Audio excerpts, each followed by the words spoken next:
What does it take for a man who has everything to realize he's lost the only thing that truly mattered? For Min Jae Kang, heir to one of Korea's most powerful conglomerates, it took watching the woman who saved his life walk away and knowing he was the reason she had to. Before we begin the story, comment below with the city you're watching from. Enjoy the story, everyone. Min Jae Kang was a man who measured success in billions.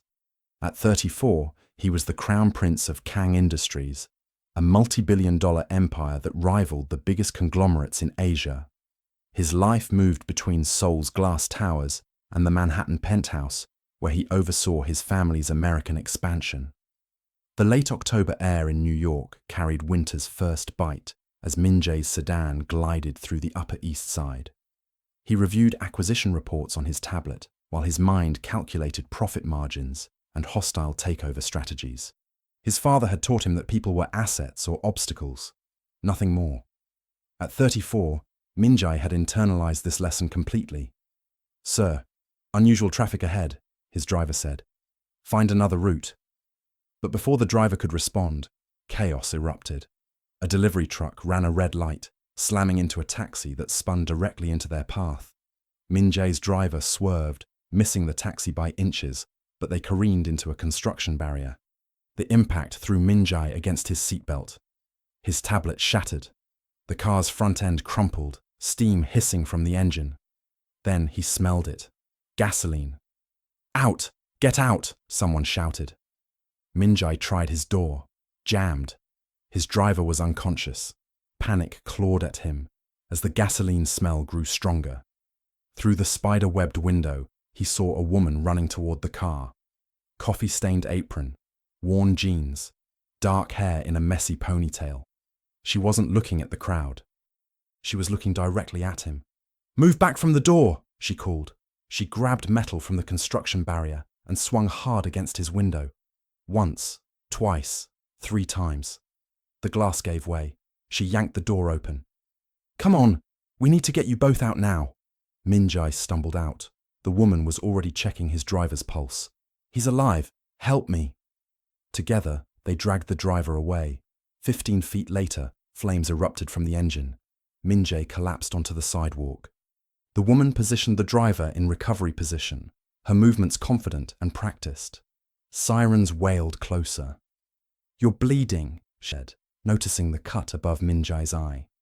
He touched his forehead, fingers coming away red. She had just pulled him from a car that could have exploded. She had risked her life for a stranger. "Who are you?" he asked. "Emma Chen. I'm a paramedic." "Well, I was. I saw the crash from across the street." Emergency vehicles arrived. Emma prepared to step back. "Wait," Min Jae caught her wrist. Up close, he saw exhaustion. Dark circles, stress lines suggesting she carried more weight than someone in her late 20s should bear. "Thank you," he said. "You saved my life." Emma gave him a small, tired smile. "Just glad I was there." As EMTs led him to an ambulance, Min Jae watched Emma talking to police. Even covered in soot, there was something compelling about her, a quiet strength that reminded him of nothing in his carefully curated world. 3 days later, Min Jae stood in his penthouse, the floor-to-ceiling windows offering views of Central Park. His driver was recovering well. Min Jae should have moved on. Instead, he found himself thinking about the woman, with coffee stains, who had run toward danger while everyone else ran away. He had his assistant track her down. It took less than a day. Emma Chen, 27 years old, former paramedic who had lost her license due to administrative issues during a workplace dispute, currently working double shifts as a barista and a night clerk at a 24-hour convenience store to pay for her grandmother's mounting medical bills. The file sat on his desk now, a neat summary of a life that had derailed. Min Jae studied the information with the same analytical detachment he applied to every business decision. She had saved his life. She was clearly in financial distress. There was an elegant symmetry to the solution that presented itself. He could help her. And in doing so, he could also help himself. His father had been calling daily from Seoul, the conversations always circling back to the same subject: marriage. The Kang family needed to secure an alliance with the Choi conglomerate, and that required Min Jae to marry their daughter, Soo-yeon. It was business, his father insisted. Personal feelings were irrelevant. Min Jae had been resisting, not because he had any romantic notions about marriage, but because he valued his freedom. The autonomy to make his own choices, even if those choices were ultimately as cold and calculated as anything his father might command. But looking at Emma's file, an idea began to form. It was audacious, perhaps even cruel, but it was also efficient. He needed to appear unavailable to his family. Emma needed financial help. A temporary arrangement could serve both their purposes. He picked up his phone and dialed his assistant. "Find Emma Chen. I want to meet with her tomorrow evening. Somewhere private." The next evening, Emma received a text from an unknown number asking her to come to an address in Tribeca. The message was polite but cryptic, signed only with the initials MK. Her first instinct was to delete it, but then she remembered the man from the accident, the one with the expensive suit and the look of someone who had never been truly afraid before that moment. She shouldn't go. Every instinct told her this was probably a terrible idea. But her grandmother's latest hospital bill sat unopened on her kitchen counter, and the number kept growing. She couldn't ignore any possibility, no matter how strange. The address led to an upscale restaurant that clearly didn't cater to people wearing 2-year-old jeans and borrowed jackets. Emma felt every eye in the room track her as the hostess led her to a private dining room in the back. Min Jae stood as she entered, looking exactly as polished as he had 3 days ago, minus the blood and shock. He gestured to the seat across from him. "Thank you for coming, Emma. Please, sit." She remained standing. "Why am I here?" "Direct. I appreciate that." He poured water into the glass at her place setting. "I wanted to thank you properly for saving my life." "You already did. At the accident." Words felt insufficient. He gestured again to the chair. "Please, at least hear what I have to say." Against her better judgment, Emma sat. The chair was more comfortable than her entire apartment. The table between them probably cost more than 6 months of her rent. "I had someone look into your situation," Min Jae began. Emma's eyes narrowed. "You what?"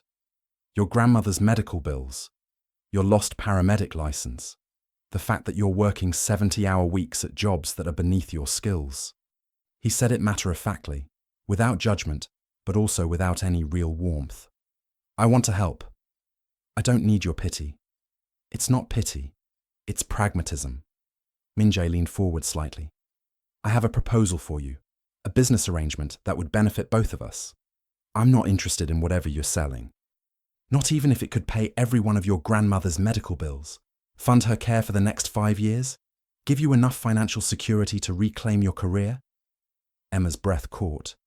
She forced herself to keep her expression neutral, even as her heart began to race. "What exactly are you proposing?" "Marriage." The word hung in the air between them like something physical and dangerous. Emma laughed. A short, bitter sound. "You're insane." "I'm practical," Min Jae corrected. "My family wants me to marry someone for business reasons. I need to appear unavailable. You need money. We enter into a contractual marriage for 1 year.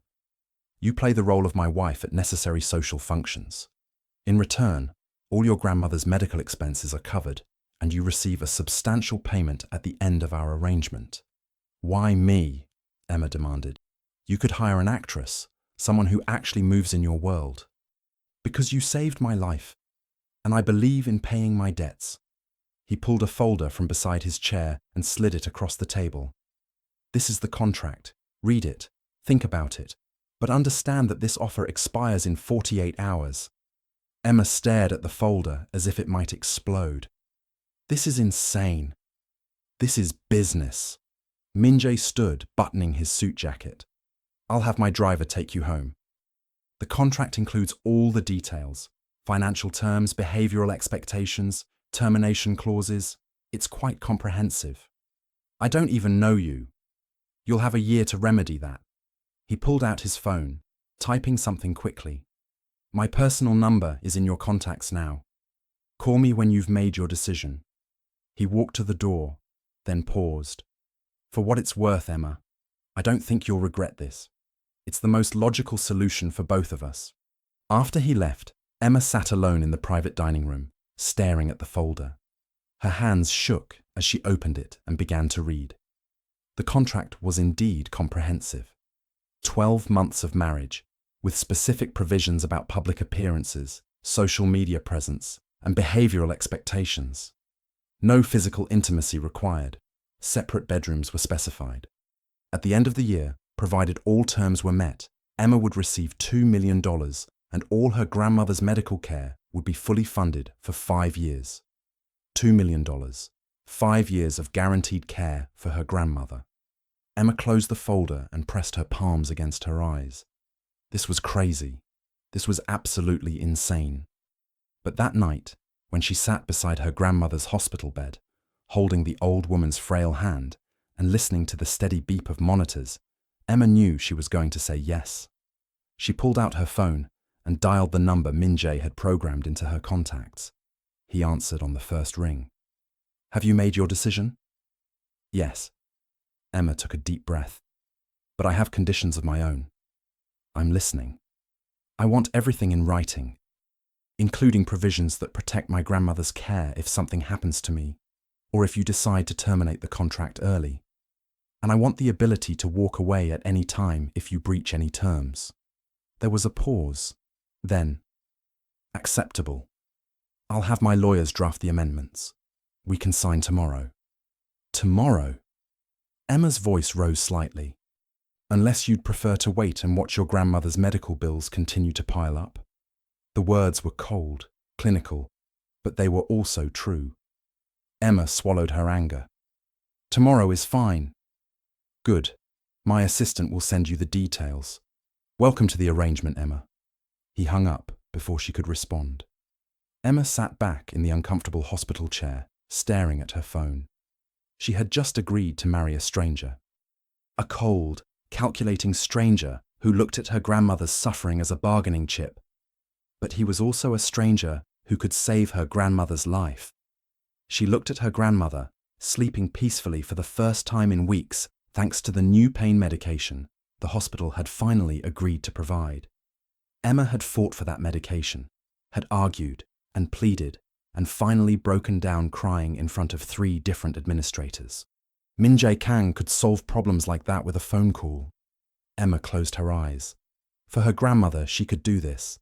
She could play the role of a devoted wife to a man who saw her as nothing more than a temporary solution to a family problem. For 1 year, she could pretend.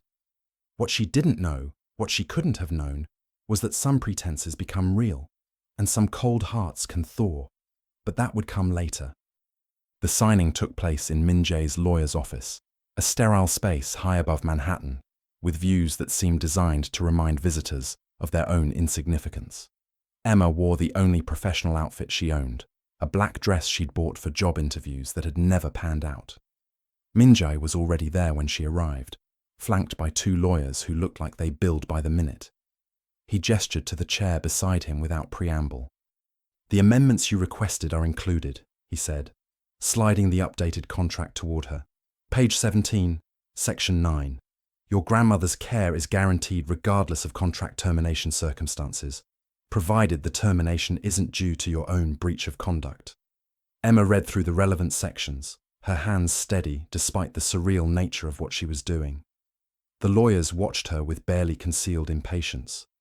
This clause here, Emma said, pointing to a paragraph on page 23. It says, I'm required to attend all social functions you designate as necessary. I need clarification on what constitutes necessary. Min-jae's jaw tightened almost imperceptibly. Any event where my family or business associates expect my wife to be present. That's too vague. I need specifics about advance notice and duration. You're negotiating? One of the lawyers looked affronted.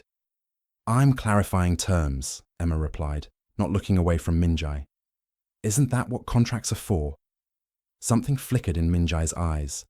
48 hours advance notice for any event. No single event exceeds 6 hours without mutual agreement. Acceptable. Emma turned to the social media section. Miss Chen, the lead lawyer interrupted. Perhaps we could expedite. I'm not signing until I understand every clause. If that's a problem, I can leave. Silence. Min-jae studied her intently. Continue, he said finally. They spent another hour dissecting the contract. Emma challenged every vague clause while the lawyers grew frustrated. Min-jae remained surprisingly patient. When they finished, Emma's hand hovered over the signature line. She thought of her grandmother and signed. Min-jae signed immediately after. Just like that, Emma Chen became Emma Kang. My assistant will arrange your move to the penthouse, Min-jae said. There's a charity gala Saturday. That'll be our first public appearance. Penthouse? The contract specified separate residences. Separate bedrooms, not residences. We need to maintain appearances. Emma's stomach dropped. I visit my grandmother daily. Non-negotiable. Already arranged. You'll have a car and driver. He walked to the door.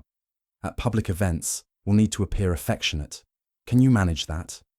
I can act, Emma said coldly. Good, so can I. His smile didn't reach his eyes. Welcome home, wife. The penthouse overwhelmed Emma with its floor-to-ceiling windows and magazine-perfect furniture. Min-jae's assistant Sarah showed her to a suite larger than her entire former apartment.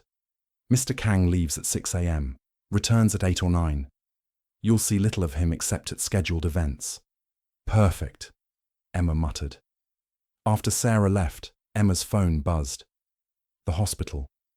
Your grandmother's new care plan approved. All treatments covered.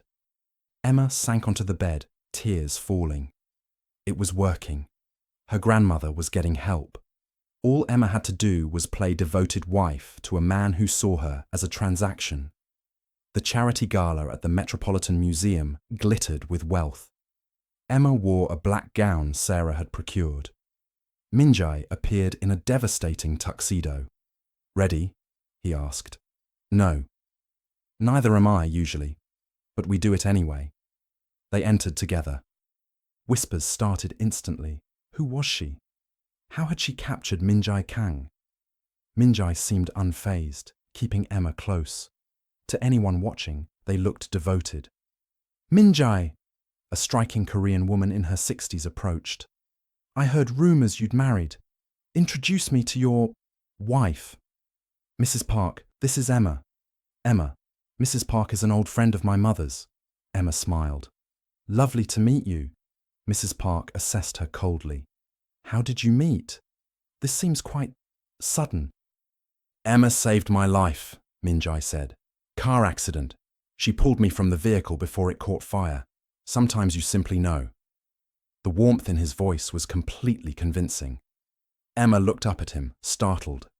He glanced down, eyes crinkling slightly, and for a moment she almost believed the fiction.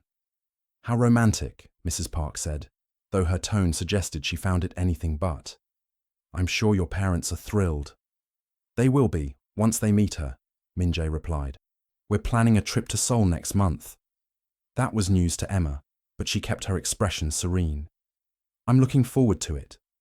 Mrs. Park excused herself, and Min-jae steered Emma toward the bar. You did well, he murmured in her ear. She's one of the biggest gossips in the Korean-American community. By morning, everyone will know about us. You didn't mention Seoul, Emma said quietly. It's inevitable. My parents will want to meet you. He ordered them both champagne. Don't worry. I'll prepare you. How considerate, Emma said dryly. Min-jae handed her a glass, his fingers brushing hers briefly.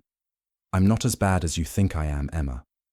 I don't know you well enough to think anything about you. Fair point. He touched his glass to hers. To successful transactions. To necessary fictions, Emma countered. They drank, and Min-jae's eyes held hers over the rim of his glass. There was something in his gaze that Emma couldn't quite read, a complexity that didn't match the cold businessman persona he projected. The evening progressed in a blur of introductions and small talk. Min-jae was a master at these events, smoothly navigating conversations while keeping Emma close. She found herself playing her role better than expected, smiling and laughing at appropriate moments.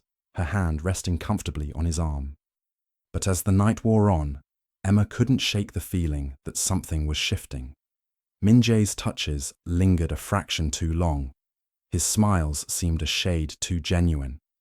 When he introduced her to business associates, there was something almost protective in the way he positioned himself slightly in front of her. Or maybe she was imagining it. Maybe this was just what good acting looked like. "Are you all right?" Min Jae asked as they took a break on one of the museum's quiet balconies. The city sparkled below them, and the cool night air was a relief after the stuffy ballroom. "Just overwhelmed," Emma admitted. "This isn't exactly my usual crowd. You're doing better than most people would in your situation." He leaned against the railing beside her. "Mrs. Park was impressed, actually. She just can't show it." "How could you possibly know that?" "She smiled at you when you weren't looking." "Mrs. Park never smiles at people she genuinely dislikes." Emma laughed despite herself. "There's a lot I need to learn about your world. Our world, for the next year." Min Jae turned to look at her fully. "You can ask me for help, you know. I realize I haven't been particularly warm. But I don't want you to fail.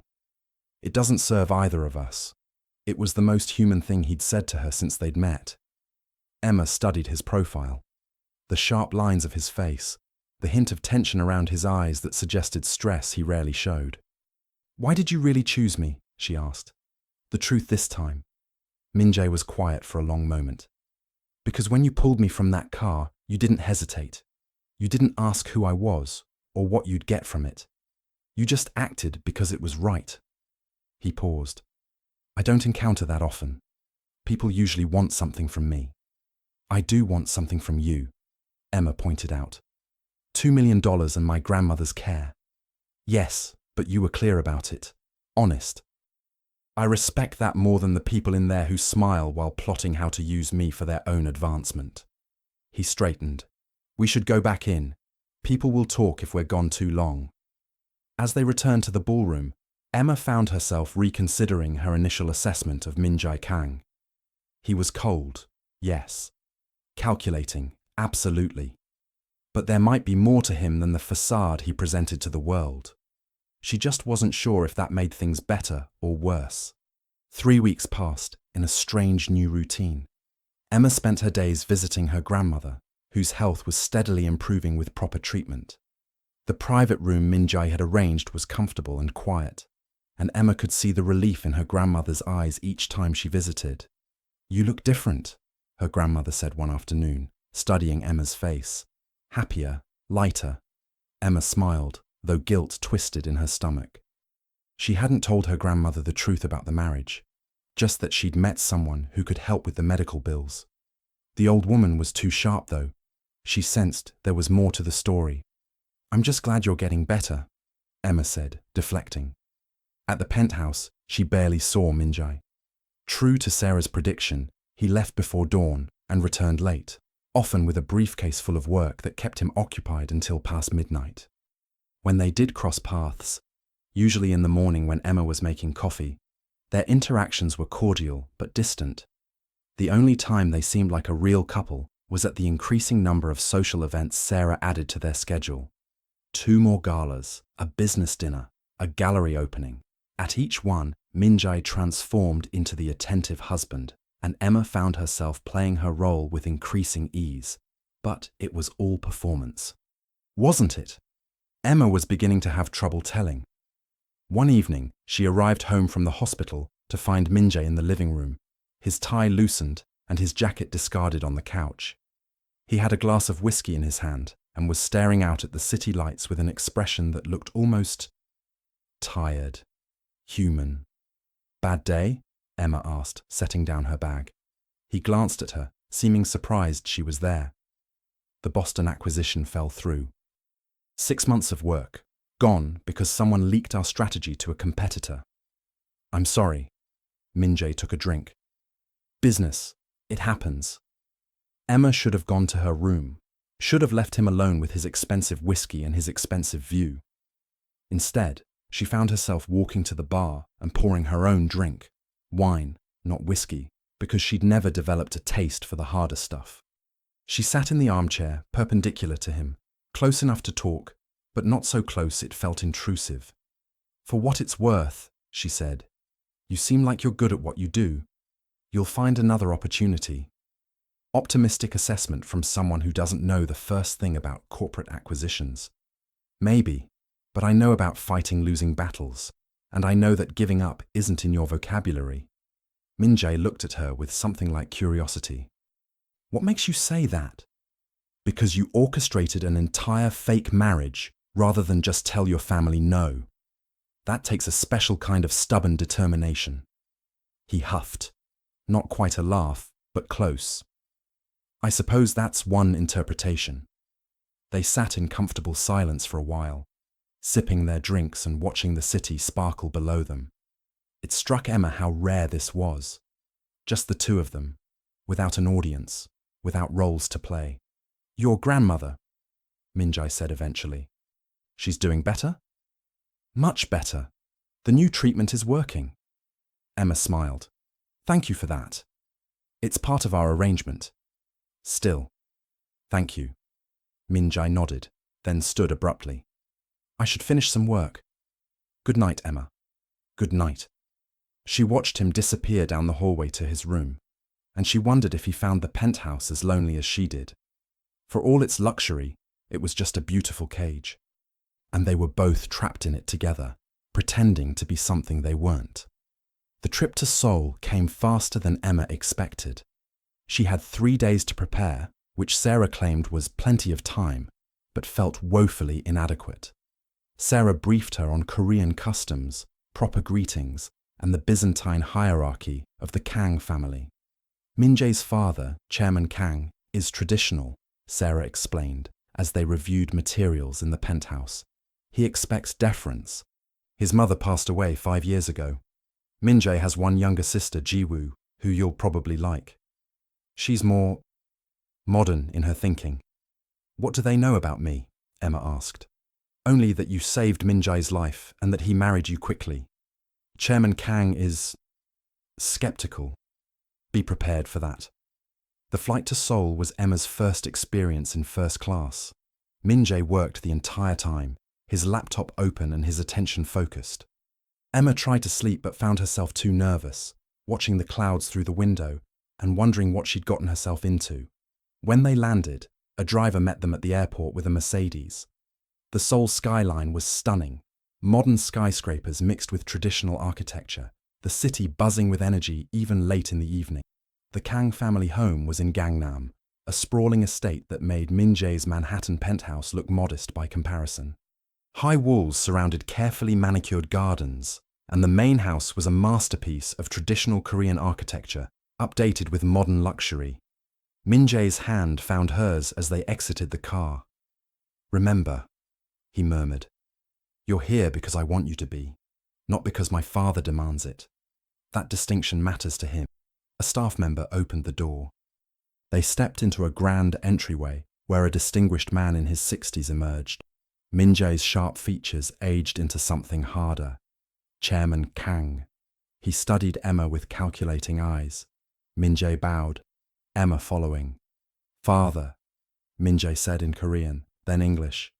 "This is Emma, my wife. You're the woman who saved my son's life." Chairman Kang's English was perfect. "I just did what anyone would have done," Emma replied steadily. "Anyone did not do it. You did." He studied her. "Come. We'll discuss this situation." The discussion was an interrogation. Chairman Kang probed for weaknesses, asking about Emma's family, education, career. She answered honestly, refusing to apologize for her background. Min-jae sat beside her, his hand occasionally touching her knee under the table. "You understand my son has responsibilities," Chairman Kang said finally. "The Kang name carries weight.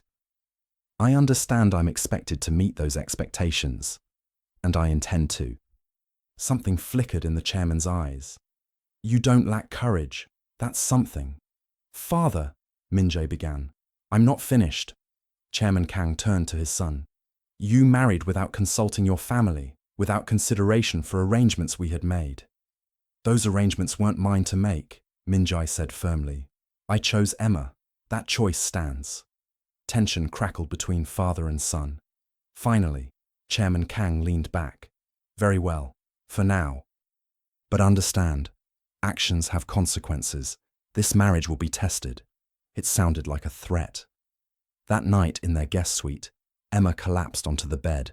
Minjai loosened his tie. That went better than expected, he said. Really?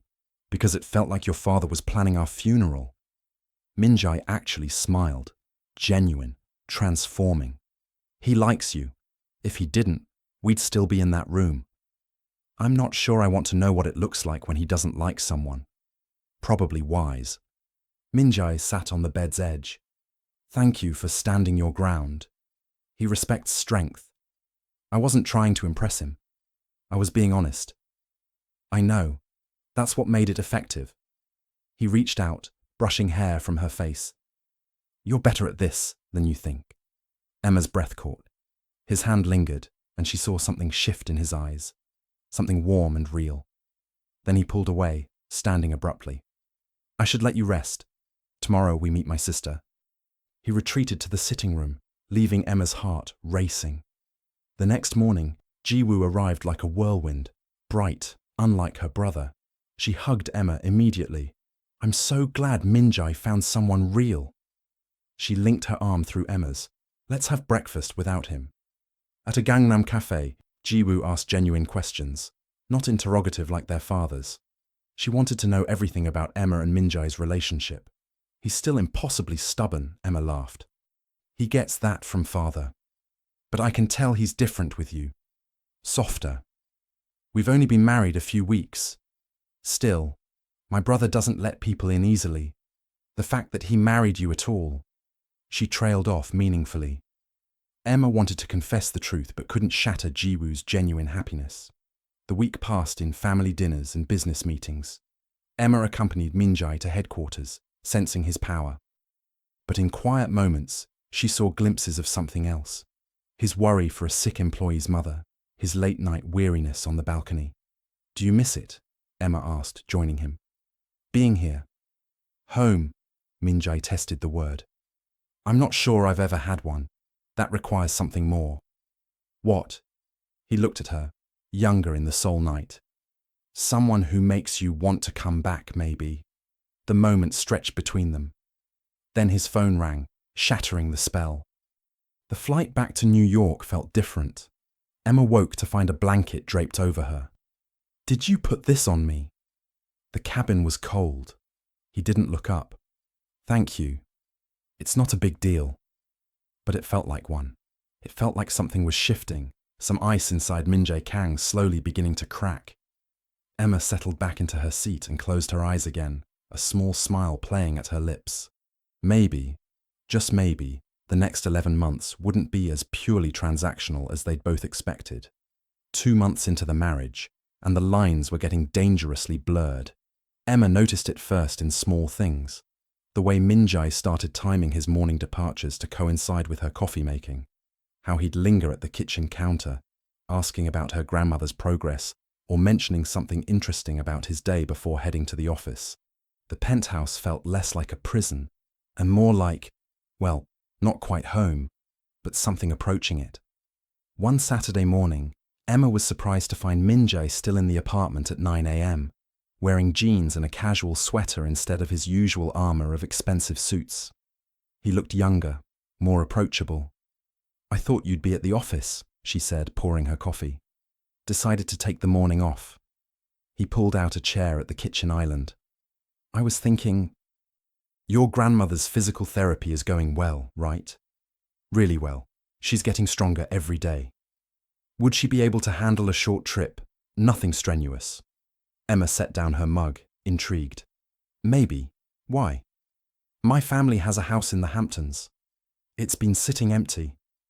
I thought maybe she'd enjoy a weekend by the ocean. Fresh air, change of scenery. You could invite her and... He paused, looking almost uncertain. I could come too if you want. Or not. It's your call. Emma stared at him. You want to spend a weekend with my grandmother? I want you to spend quality time with her while she's healthy enough to enjoy it. Min-jae stood, grabbing his own coffee. And yes, I'd like to be there too. Get to know her. She's important to you. Something warm unfurled in Emma's chest. You don't have to do that. I know. I want to. The difference in those words, I want to, not I should, or it's part of the arrangement, made Emma's breath catch. They drove out to the Hamptons the following Friday. Emma's grandmother settled comfortably in the back seat of Min-jae's Mercedes. The old woman was delighted with the excursion, chattering about how long it had been since she'd seen the ocean. The house was stunning. A sprawling beachfront property with floor-to-ceiling windows and a deck that seemed to extend forever toward the horizon. Min-jae's staff had prepared everything, stocking the kitchen and making up the bedrooms with fresh linens. This is too much, Emma's grandmother protested, but her eyes were bright with happiness. Nothing's too much for my wife's family, Min-jae replied smoothly, helping her up the front steps. Over dinner that night, Emma watched in amazement as Min-jae drew her grandmother into conversation. He asked about her life growing up in San Francisco's Chinatown, about Emma's childhood, about the paramedic work Emma used to do. He listened, really listened, with an attention that seemed genuine rather than merely polite. You're good for her, Emma's grandmother said to Min-jae when Emma stepped out to take a phone call. I can see it, the way she looks at you, the way she's smiling again. Min-jae glanced toward the deck where Emma stood, phone pressed to her ear, the ocean breeze catching her hair. She's good for me too, he found himself saying. Then, surprised by his own honesty, he added, more than I expected. Love often surprises us, the old woman said knowingly. Min-jae opened his mouth to correct her, to explain this wasn't love, just an arrangement. But the words wouldn't come. Because somewhere in the past 2 months, he'd stopped being sure what this was. That night, after Emma's grandmother had gone to bed, Emma and Min-jae sat on the deck with wine, listening to the waves crash against the shore. The stars were visible here in a way they never were in Manhattan, bright and numerous.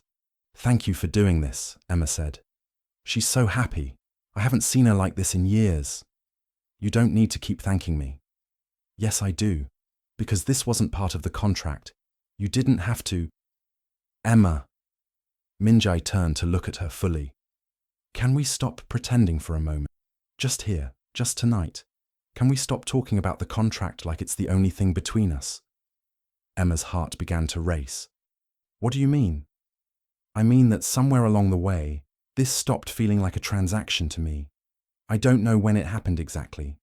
Maybe it was watching you negotiate that contract like you'd been doing business deals your whole life. Maybe it was how you stood up to my father. Or maybe it was simpler than that. Maybe it was just you, being exactly who you are. No pretense, no calculation. He reached out, tucking a strand of hair behind her ear. His hand lingered, warm against her cheek. I like you, Emma, really like you. And I hope, you might feel something for me too. Emma's breath had gone shallow. Min-jae, you don't have to answer now. I just wanted you to know, because I'm tired of pretending that you're just another business arrangement. When every morning I find myself looking forward to those 15 minutes we spend in the kitchen, when I catch myself texting you during meetings because something reminded me of you. When Emma kissed him. It wasn't planned, wasn't calculated. She just leaned forward and pressed her lips to his, cutting off his words with action because she couldn't trust her own words not to betray how much she'd come to care for him. Min-jae froze for a heartbeat. Then his hands came up to frame her face, and he kissed her back with an intensity that made the world tilt. It was nothing like their staged kisses at public events, those careful, controlled performances. This was real, raw, perfect.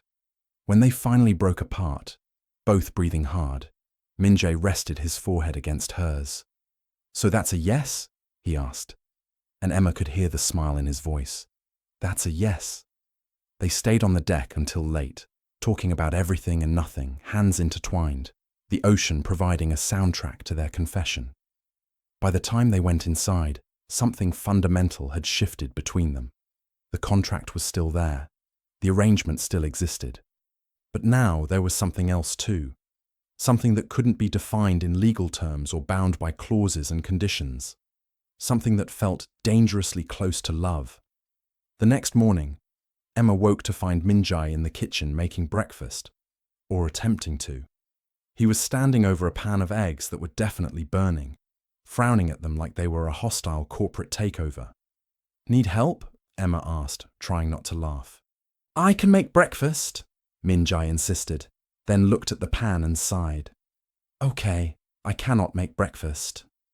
Emma hip-checked him away from the stove, rescuing the eggs and starting fresh. Minjai leaned against the counter, watching her with an expression that was entirely new, soft, open, almost fond. "You're staring," Emma said. "I'm allowed to stare at my wife." "Your fake wife." "Is she fake?" Minjai moved closer, sliding his arms around her waist from behind. "Because last night felt pretty real to me." Emma leaned back against him, letting herself enjoy the warmth of his embrace. "We should talk about what this means. It means I'm going to start actually trying to get home before midnight. It means those separate bedrooms are looking increasingly unnecessary. It means—" He paused, pressing a kiss to her temple. "It means I want to figure this out with you. The real us, not the version we perform for other people." Emma turned in his arms to face him. "The contract still has 9 months. I know. And your father still thinks we're just fulfilling an obligation. Let him think what he wants." Minjai cupped her face. "Emma, I don't care about the contract anymore. I care about you. That's all that matters." They were interrupted by Emma's grandmother shuffling into the kitchen, taking one look at them wrapped around each other and smiling knowingly. "Good morning, you two. Don't mind me. Just getting some coffee while you young people figure out what I've known since the day I met you." "What's that?" Minjai asked. "That you were already in love with her. You just hadn't admitted it yet." After she left, Emma and Minjai looked at each other, and Emma could see the truth of her grandmother's words reflected in his eyes. Maybe they weren't quite at love yet, but they were close. Dangerously, wonderfully close. The following months felt like a completely different marriage. Minjai made good on his promise to come home earlier, and suddenly, the penthouse became a real home. They cooked together, or Emma cooked, while Minjai chopped vegetables with intense concentration, as if dicing an onion required the same strategic thinking as a corporate merger. They established routines, morning coffee together, evening walks through Central Park when weather permitted. Saturday mornings visiting Emma's grandmother, where Minjai charmed the old woman by learning to play mahjong despite being terrible at it. The physical intimacy came gradually, naturally. A kiss goodnight that lingered. Hands finding each other while watching movies. The night Emma finally left her bedroom and knocked on Minjai's door, and he opened it immediately, as if he'd been waiting. "I don't want to be alone tonight," she said simply. "You never have to be alone again," he replied, pulling her inside. The separate bedrooms became a fiction they maintained for appearance's sake, but every night they fell asleep tangled together, and Emma couldn't remember what it had been like to sleep without Minjai's heartbeat steady beneath her ear. But beneath the happiness, a problem was growing. The contract had 7 months left. 7 months until Emma was supposed to walk away with her $2 million and her grandmother's continued care guaranteed. 7 months until their arrangement ended. Neither of them talked about it. It hung over them like a storm cloud they both pretended not to see.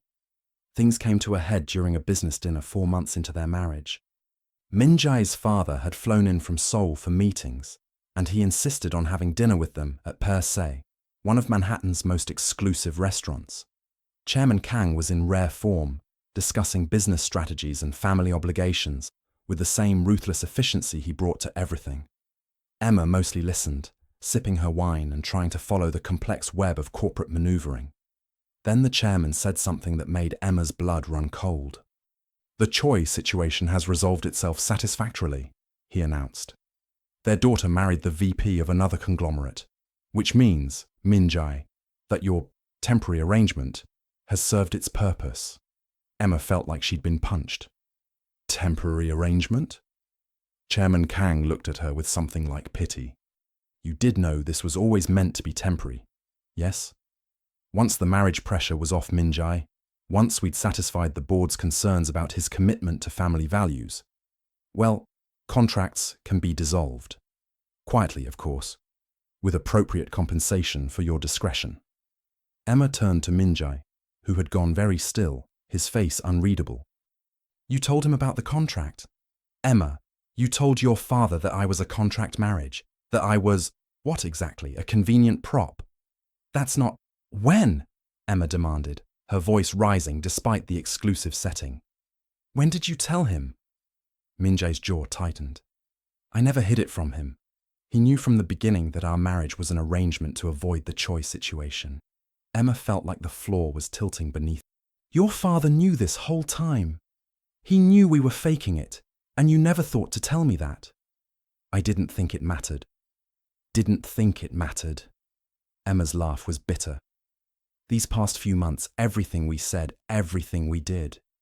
You never thought to mention that your father knew it was all a performance. It stopped being a performance. When, Minjai? Emma pushed back from the table, her hands trembling. When exactly did it stop being a performance? When I was useful? When I made you look good to your father?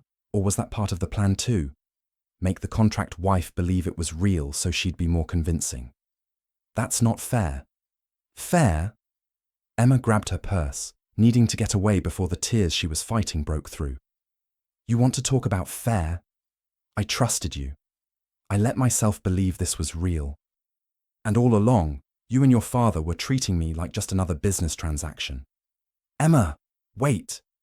But she was already leaving, threading through the restaurant toward the exit. She heard Minjai behind her, heard him calling her name, but she didn't stop. She couldn't.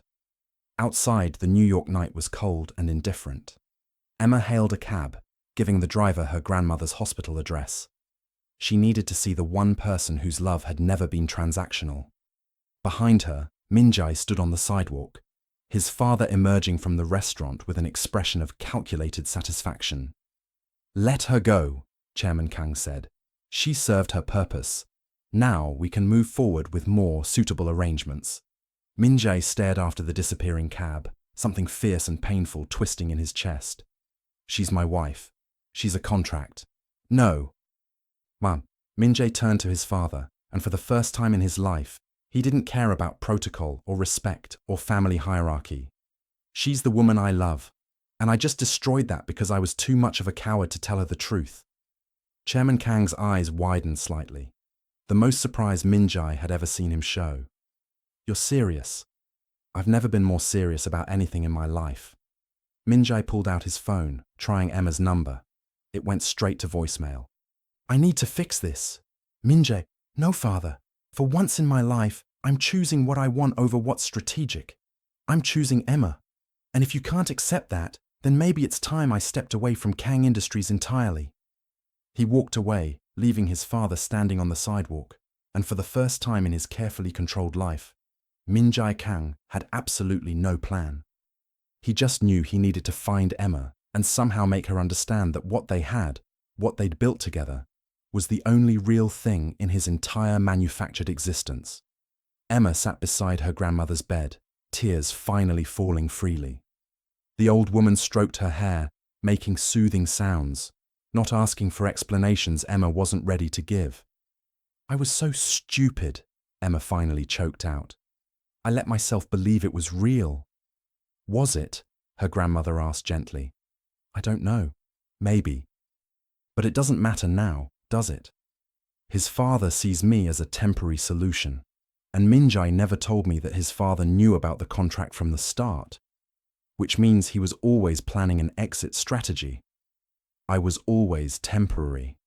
Her phone buzzed constantly, texts and calls from Minjai that she ignored. Finally, she turned it off completely. What are you going to do? Her grandmother asked. Emma wiped her eyes, trying to find some core of strength beneath the pain. I'm going to honor the contract. I'll play the role of devoted wife at whatever public events are required. But after that? She took a shaky breath. After that, I'm done. I'll take the money, make sure your care is secured, and I'll walk away. Even if he loves you, Does he? Emma looked at her grandmother with red-rimmed eyes. Or does he love the idea of me? The convenient package I came in. Grateful, controllable, temporary. I don't know anymore. What Emma didn't know was that at that exact moment, Min-jae was sitting in his father's hotel suite, having the most important conversation of his life. I need your help, Min-jae said, the words foreign on his tongue. He'd never asked his father for help with anything personal before. Chairman Kang studied his son over his whiskey. You're willing to jeopardize your position in the company for this woman. She's not this woman. Her name is Emma. And yes, I'm willing to risk everything for her. She's worth more than Kang Industries, more than my inheritance, more than anything you've taught me to value. That's quite a statement. It's the truth. You raised me to think strategically, to treat relationships as transactions. And you know what? I'm good at it. I built my whole life on that foundation. Min-jae leaned forward, intensity in every line of his body. But Emma showed me something different.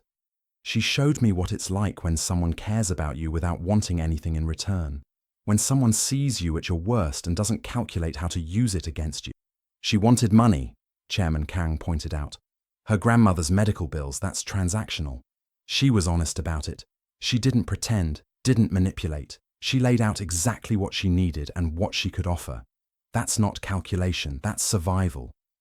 And she would have walked away from the deal before compromising herself. How many people in our world can you say that about? Chairman Kang was silent for a long moment. Then, surprisingly, he smiled. A small, genuine expression that Min-jae hadn't seen in years. You're right, the older man said quietly. She is extraordinary. And you're a fool if you let her go. Min-jae blinked, stunned. You're agreeing with me? I knew within 5 minutes of meeting her that she was different. Do you think I would have accepted this marriage otherwise?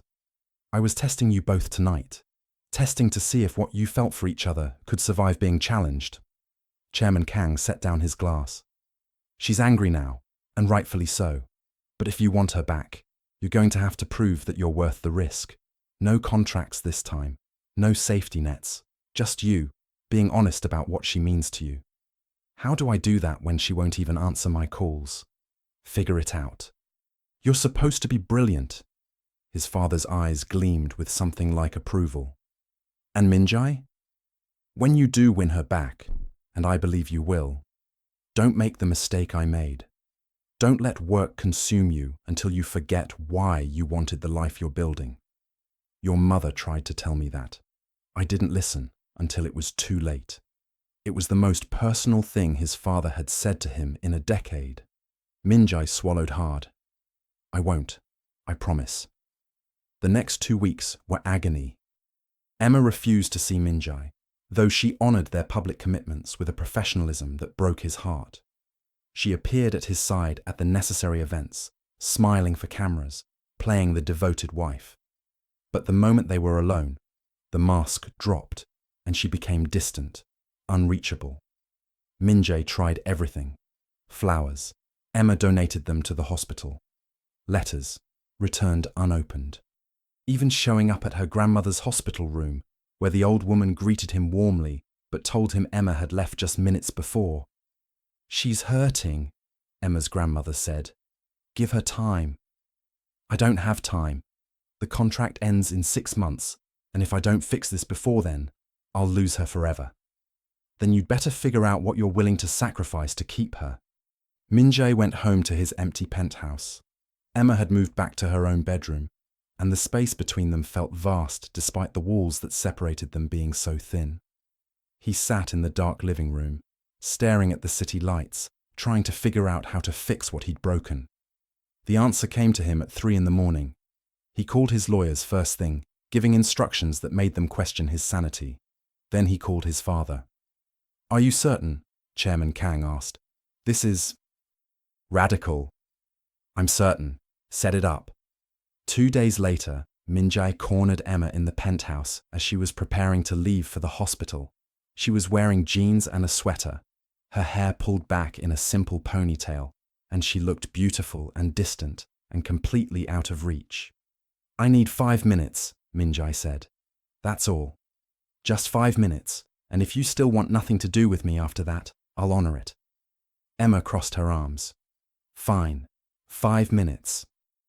Minjai pulled out a folder, eerily similar to the one he'd presented her with months ago in that Tribeca restaurant. He set it on the kitchen counter between them. I had our marriage contract dissolved. Completely. The lawyers filed the paperwork yesterday. It's done. Emma went very still. What? The contract no longer exists. Your grandmother's care is still secured. I set up a trust that's irrevocable, in her name, that covers all medical expenses for the next 20 years. The $2 million we agreed upon has been transferred to an account in your name. Everything we agreed to is complete, 6 months early. I don't understand. Emma's voice was barely a whisper. You're free, Emma. Completely free. You can walk out that door right now and never look back. The money is yours. Your grandmother is protected, and you owe me nothing. Minjai's hands shook slightly as he pushed the folder toward her. That's the first thing I needed to tell you. And the second? The second is that I love you. Really, truly love you in a way I didn't think I was capable of feeling. I'm so deeply in love with you that it terrifies me, because I don't have a strategy for this. I can't calculate it or control it, or treat it like a business deal. He stepped closer, but didn't touch her. I screwed up. I should have told you my father knew about our arrangement. I should have been honest about everything from the start. But I was afraid that if you knew how transactional I'd been, how cold, you'd never let yourself feel anything real for me. Tears were streaming down Emma's face now, but she didn't speak. So here's the truth, Minjai continued. I don't want you because you're convenient or useful. I don't want you because you fulfill some obligation. I want you because you're brave and honest, and you make me want to be better than I am. I want you because my morning coffee tastes like nothing without you standing across from me. I want you because your grandmother plays mahjong like a shark, and watching her fleece me at tiles is the most fun I've had in years. I want you because you're you, and I'm asking, begging for you to give me another chance, not as your fake husband, as someone who wants to earn the right to be your real one. He pulled out one more document, a simple sheet of paper with handwritten text. I wrote you new vows, real ones. Not the ones we said at the courthouse for the contract, but the ones I should have said. He held the paper out to her. You don't have to read them now. You don't have to do anything. But they're there whenever you're ready. The 5 minutes were up. Minjai stepped back, giving Emma space, giving her the choice he should have given her from the beginning. Emma looked at the folder, at the handwritten vows, at the man standing in front of her with his heart completely exposed for the first time since she'd known him. Why did you really choose me? She asked again. The same question she'd asked before, but now needing a different answer. Because when I was trapped in that car, certain I was about to die, you ran toward danger without thinking about what you'd get from it. You risked your life for a stranger. And in that moment, I saw something I'd spent my entire life believing didn't exist. Genuine goodness, selfless courage. Minjai's voice cracked slightly. I chose you because in a world full of people who want something from me, you were the first person who just wanted me to live. And I've spent every day since then wanting to be worthy of that. Emma picked up the handwritten vows with trembling fingers. She read them once, then twice, tears falling onto the paper and blurring the ink. The vows weren't flowery or poetic. They were achingly honest. Promises about showing up, about being vulnerable, about choosing her every day not because of contracts or obligations, but because that's what love meant. Promises to be the partner she deserved, to never hide behind strategy or calculation when it came to her heart. These are beautiful, Emma whispered. They're true. Every word. Minjai was barely breathing. Emma, She crossed the distance between them and kissed him, cutting off his words the same way she had that night in the Hamptons. But this time, when she pulled back, she was smiling through her tears. I love you too, you idiot. I have for months. I was just too scared to admit it because I thought it wasn't real. I thought I was just another business deal to you. You were never just anything to me. Minjai pulled her close, burying his face in her hair. From the moment you pulled me from that car, you've been everything. They stood in the kitchen, holding each other, while the morning sun streamed through the windows, and the contract that had brought them together dissolved into irrelevance. What remained was real, messy and uncertain, and absolutely terrifying in its honesty. "So what now?" Emma asked eventually. "Now I take you on an actual first date, like normal people who are dating." Min-jae pulled back to look at her. "And then maybe a second date, and a third. And somewhere along the way, I ask you to marry me again. For real this time, if you want." "I might want that." Emma smiled. "But you're going to have to work for it." "Good. I don't trust things that come easy." He kissed her forehead. "How about we start with breakfast? And this time, you let me actually cook without taking over. We'll starve. Then we'll starve together."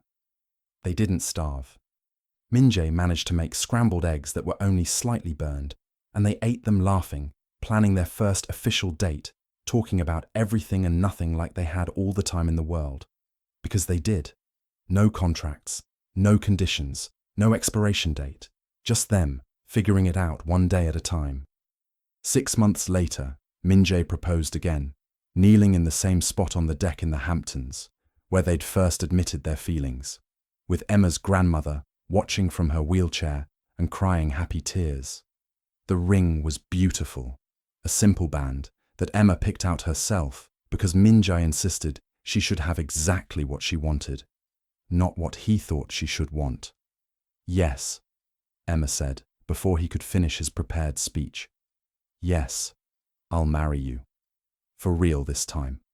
The wedding was small, just close friends, Ji-woo, Chairman Kang, and Emma's grandmother in her place of honor. They wrote their own vows, the real ones, and when Min-jae said, "I do this time," Emma could see the truth of it in his eyes. Emma's grandmother passed away peacefully 2 years later, having seen her granddaughter happy and secure and deeply loved. She went knowing Emma would be taken care of, not by money or contracts, but by a man who had learned that some things, the important things, couldn't be calculated or controlled. They had their first child 3 years after the real wedding, a daughter who inherited Emma's determination and Min-jae's intensity. Min-jae was terrified of fatherhood until the moment he held her for the first time, and then he was just terrified in a different way, terrified of screwing up something so precious. "You're doing great," Emma reassured him one night as he paced the nursery with their daughter, trying to soothe her to sleep. "How do you know?" "I don't have a strategy for this." "That's the secret." Emma wrapped her arms around him from behind. The three of them, a small constellation of love in the dark room. You don't need one. You just love her and show up every single day, just like you do for me. "Dao." Min-jae looked down at his daughter, then back at Emma, and felt a gratitude so profound it took his breath away. He'd spent so much of his life treating everything as a transaction, measuring worth in dollars and deals. But standing here, in this moment, he finally understood what his father had tried to tell him that night.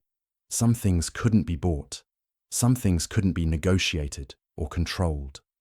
Some things, the most important things, required you to simply be present, honest, and willing to risk your heart. "I love you," he said to Emma, the words still feeling new and precious, despite how many times he'd said them. "I know. You show me every day." She kissed him softly. "Come on, let's put her down and get some sleep ourselves. Tomorrow starts early. Tomorrow always does." But now, facing those tomorrows with Emma beside him and their daughter sleeping peacefully in his arms, Min-jae Kang finally understood what he'd been missing his entire life. He understood what it meant to be home. Their story had started with a car accident and a contract, 2 people brought together by circumstance and calculation. But it had become something else entirely, a testament to the truth that sometimes the best things in life can't be planned or predicted or bound by terms and conditions. Sometimes you just have to take a chance. Run toward danger instead of away from it. Trust someone enough to show them your heart, even when every instinct tells you to protect it behind walls and strategies. Emma had saved Min-jae's life twice, once from a burning car, and once from the cold, calculated existence that had been slowly suffocating him. And he had saved hers too, in ways that had nothing to do with money or medical bills, and everything to do with showing her that she deserved to be chosen, valued, loved, without conditions. Years later, when their daughter asked how they met, they told her the truth, the whole truth, including the parts about the contract and the fake marriage.